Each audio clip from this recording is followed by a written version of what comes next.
I recently played through Duke Nukem 3D's 20th anniversary and was surprised at how well the game had held up after all these years.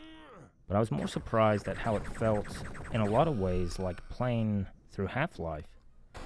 And I guess Duke's influence on Half-Life was always there, but maybe it's been overlooked at just how much of an influence Duke had on Half-Life. Because I never see, even doing research for this, it's pretty rare to see Duke Nukem 3D cited as an influence for Half-Life. And so the 20th anniversary of Duke Nukem 3D features some modern upgrades in terms of controls, like the HUD and some small graphical tweaks.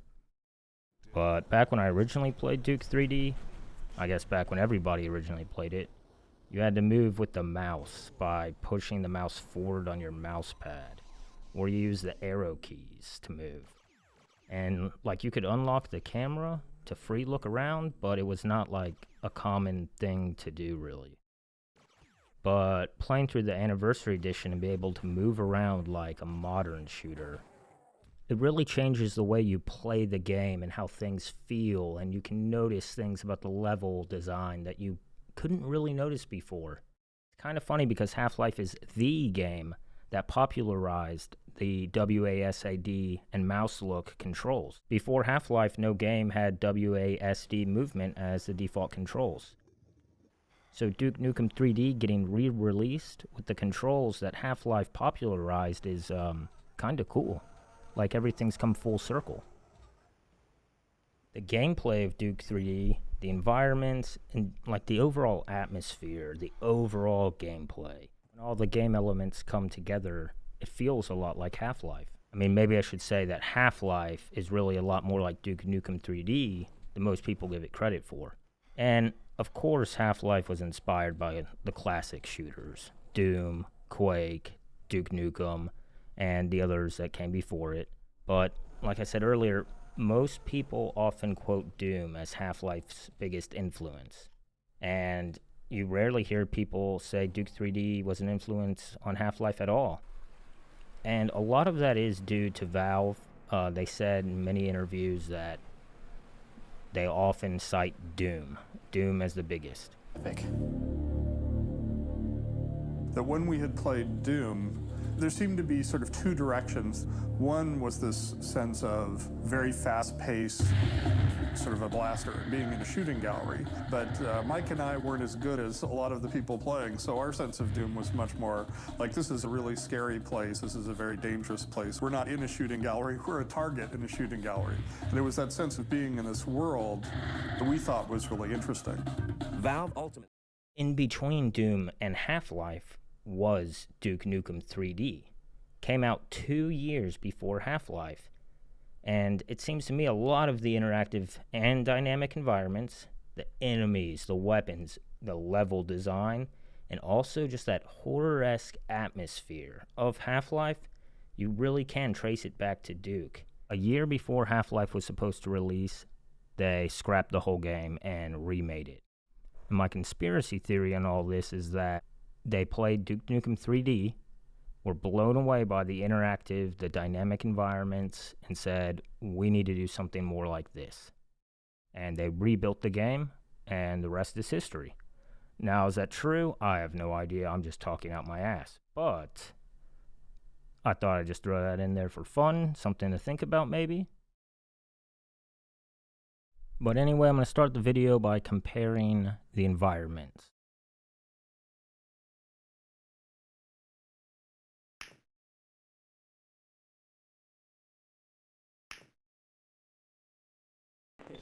Both games are known for their highly interactive and dynamic environments. Greetings! My God, what are you doing? There's just so many different ways and so many things the player can interact with in Duke Nukem 3D. I'm looking good. Much better.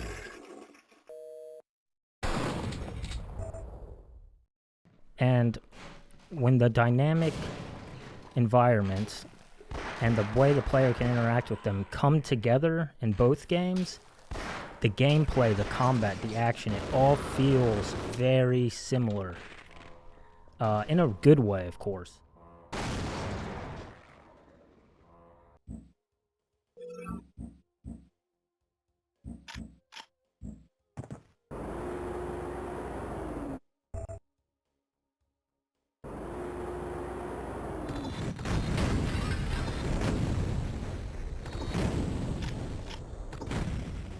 See you in hell. Damn, I'm good. The levels in both games always just have so much going on in the environment themselves. It's really cool. And that's one of those things where I feel like Half-Life was a natural evolution from Duke 3D. But when it all comes together and shit's exploding around you and you're destroying the environment, killing aliens, it just works really well in both games.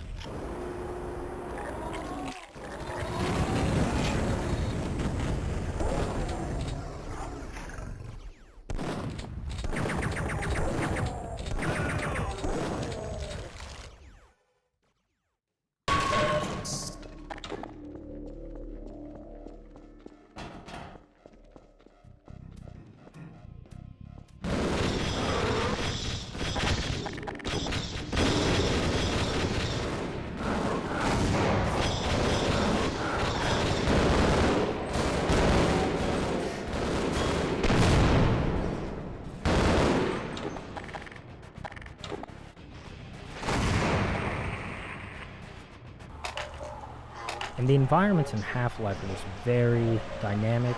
There's always stuff going on.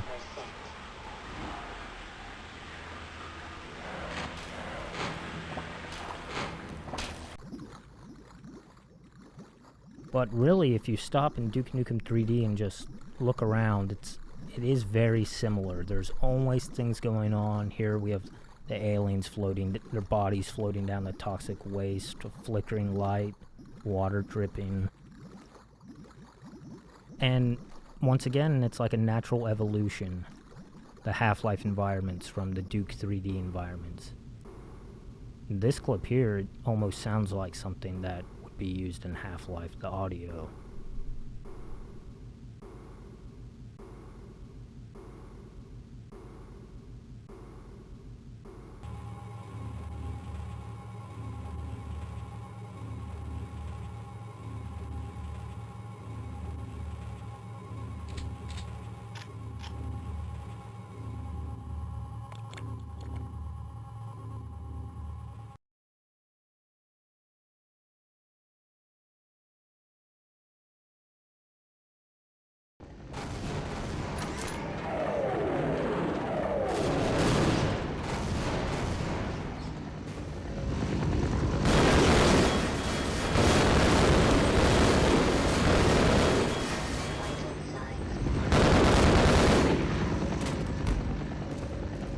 The reactor in Half-Life, very iconic room and prop.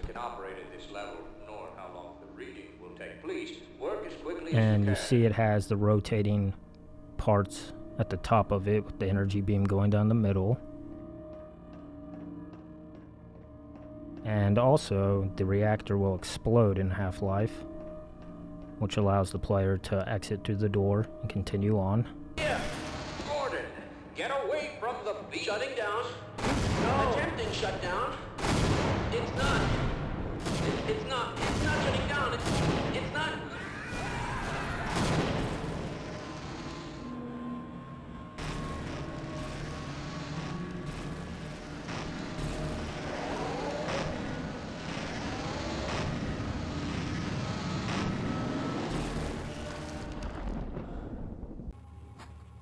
And then in Duke Nukem, I came across this, and it really reminded me of the reactor. I mean, there's definitely some similarities there. Got the rotating parts at the top, the energy beam, and then it must explode for the player to exit. I'm gonna get medieval on your asses. Nor how long the reading Tech. Please, work as quickly as you can.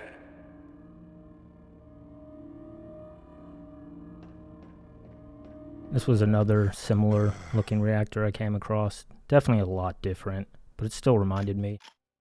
And I definitely wouldn't be surprised if these reactors were an influence on the reactor in Half-Life. Even the way that explosion goes off to the side there, similar to the reactor in Half-Life exploding. One explosion that kills the scientists. Come get some. And when you think of a game that has an FPS protagonist climbing through vents, you probably think of Gordon Freeman. I mean, Half-Life's pretty much known for its vents, as well as a lot of other things, but I think vents are a staple of Half-Life. But Duke Nukem was climbing in vents 2 years before Gordon Freeman.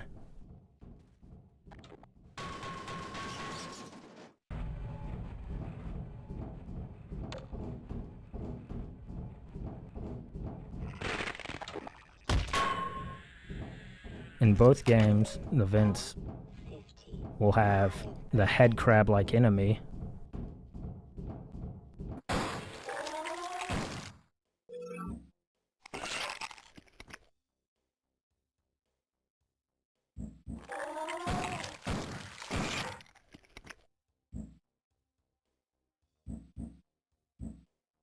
Hail to the king, baby.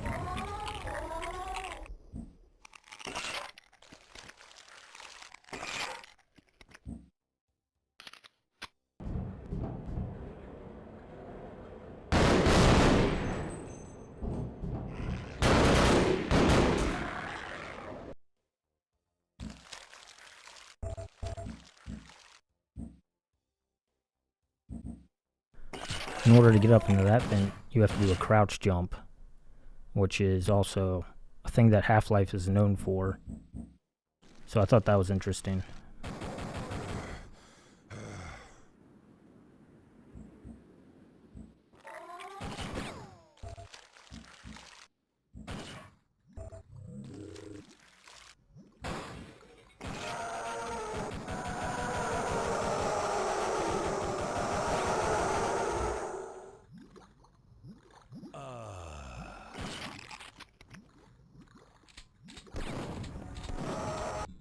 Both games have a lot of these sections underwater where you have these huge spinning pieces of machinery that can easily crush the player, that the player must get through.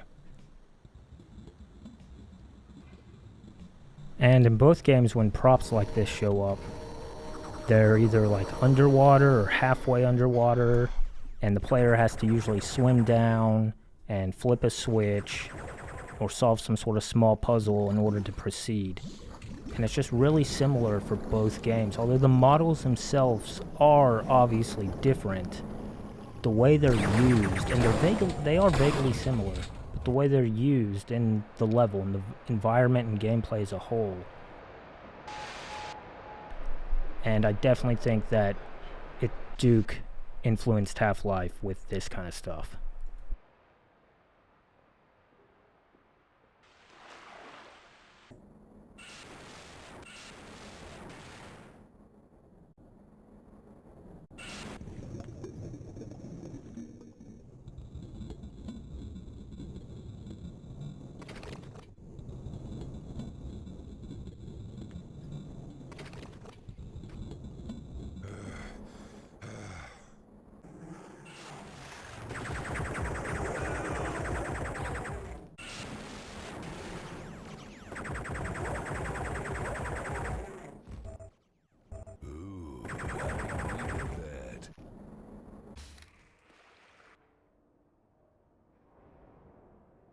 Although the spinning machine isn't the same, it's still a big spinning machine halfway underwater. And once again, it's like a natural evolution of what we just saw from Duke 3D.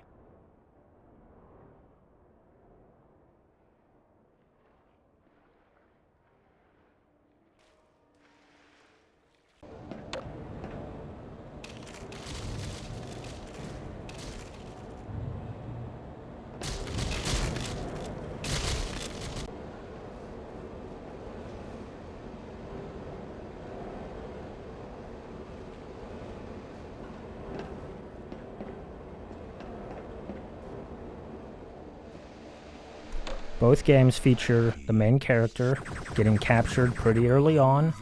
Both lose all their weapons, and the player must quickly escape or they will be killed in the next section.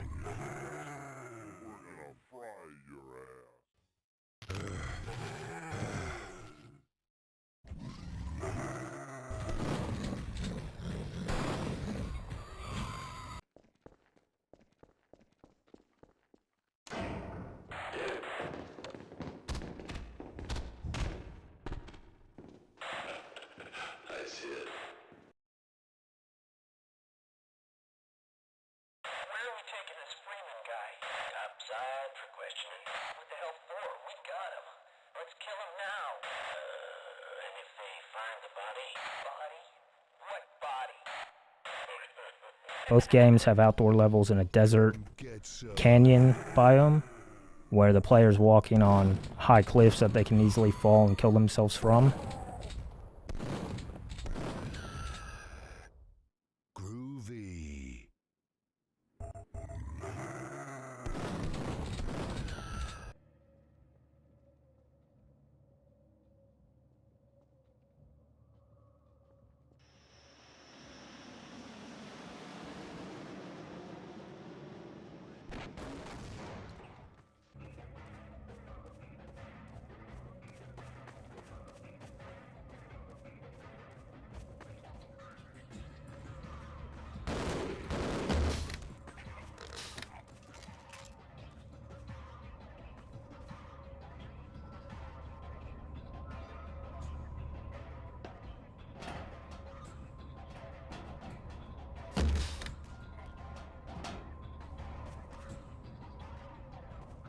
Both games have a lot of underwater sections, and usually there's aliens to shoot in both games underwater.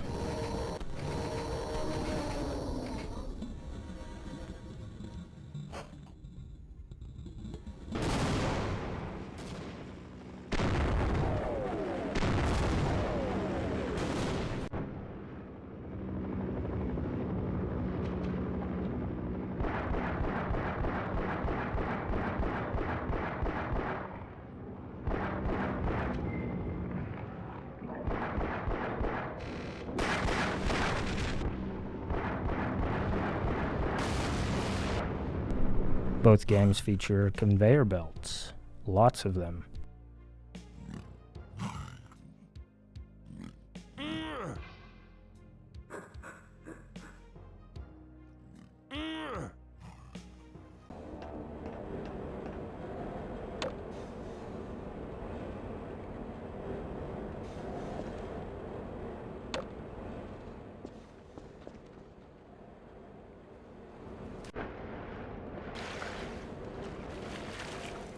Both games have sections where the rocks fall down and can crush the player and kill them if they don't react fast enough.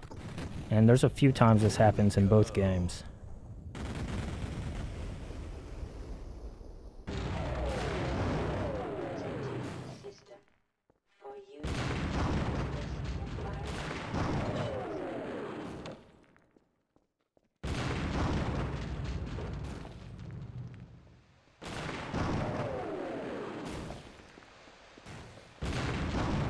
Both games have the laser trip mine as a weapon, and in both games it is the most useless weapon.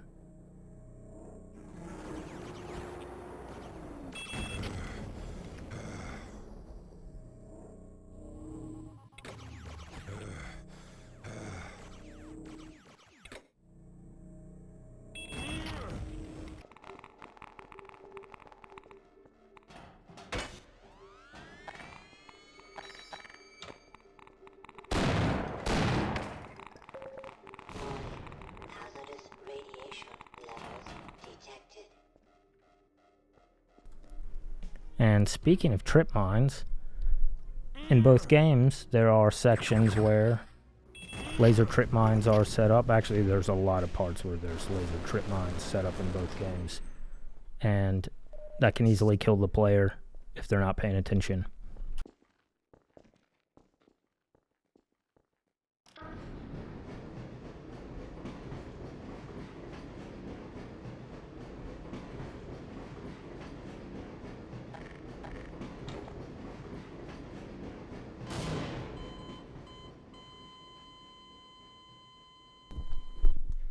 So Duke 3D has a lot of these sections where the player gets on these tram-like vehicles. I don't know if technically it's a tram, but it's close enough, and it's...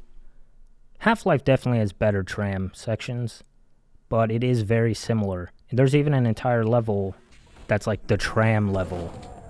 That's where it's the centerpiece of the level, similar to Half-Life.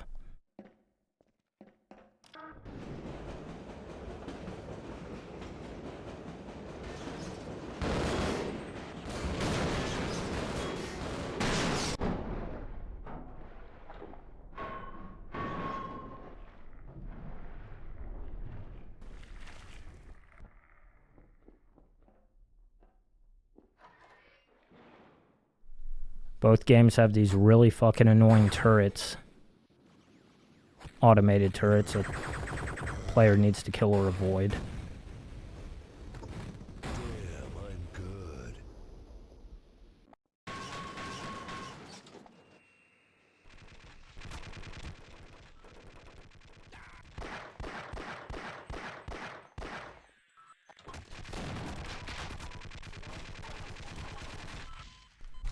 The Protozoid Slimer enemy is very similar to the head crabs, in that they try to jump on the player's face. In the lore of the game and their model, they look a lot different for sure, but gameplay-wise, they do the same thing. They're like an annoying, little, easy-to-kill enemy, but there's a lot of them. They can gang up on you.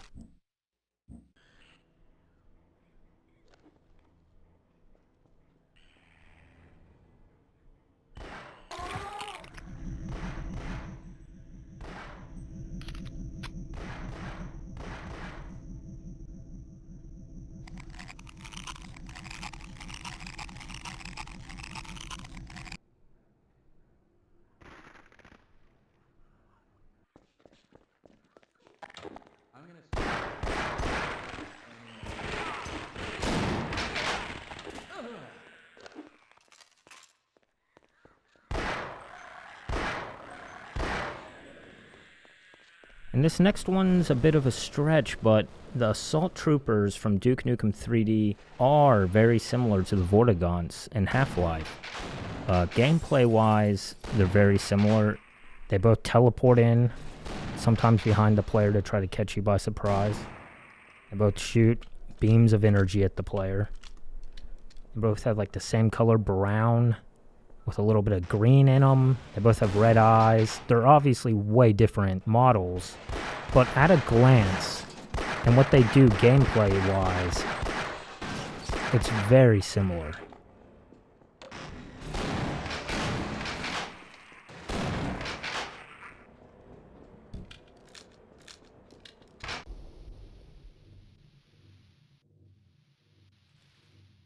Ooh, I needed that.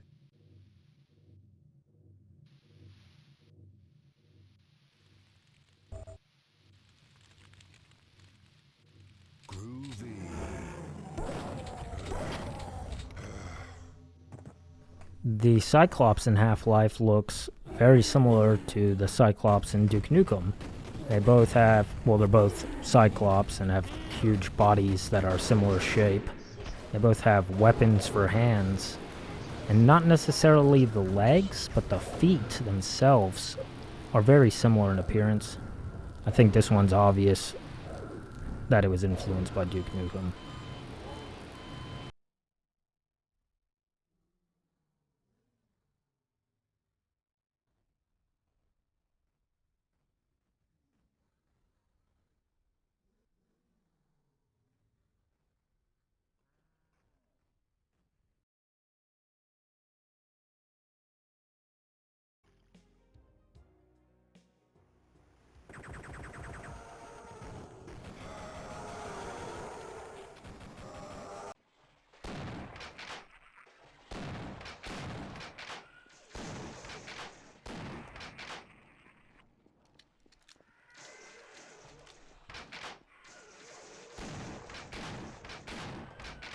When games like Doom and Duke Nukem 3D and even Half-Life came out, originally, playing those games back then, they were pretty fucking scary. Like, nowadays the games are seen as like action, run and gun type shit, but when those games came out, they were pretty terrifying. I know it's hard to believe that if you weren't there to play, but it's kind of like when people say, oh, the original Hong Kong scared audiences. Like, how the fuck is that possible? But Duke's horror and Half-Life, once again, it's a natural evolution. I'll try to show some clips from Duke Nukem 3D, but it's hard because the game's just so old that I'm sure it's not that scary to most people nowadays.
And finally, both games have a very, very dark sense of humor. It's our only way out.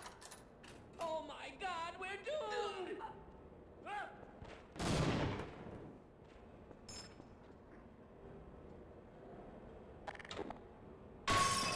A failure of this magnitude is extremely glad you obliged it, fellow.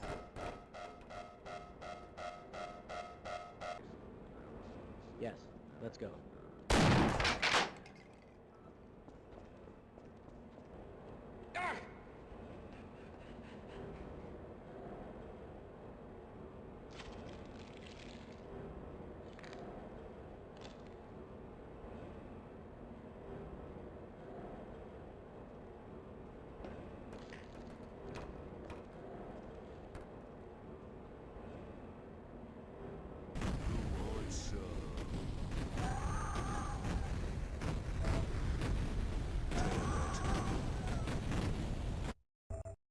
Shake it, baby.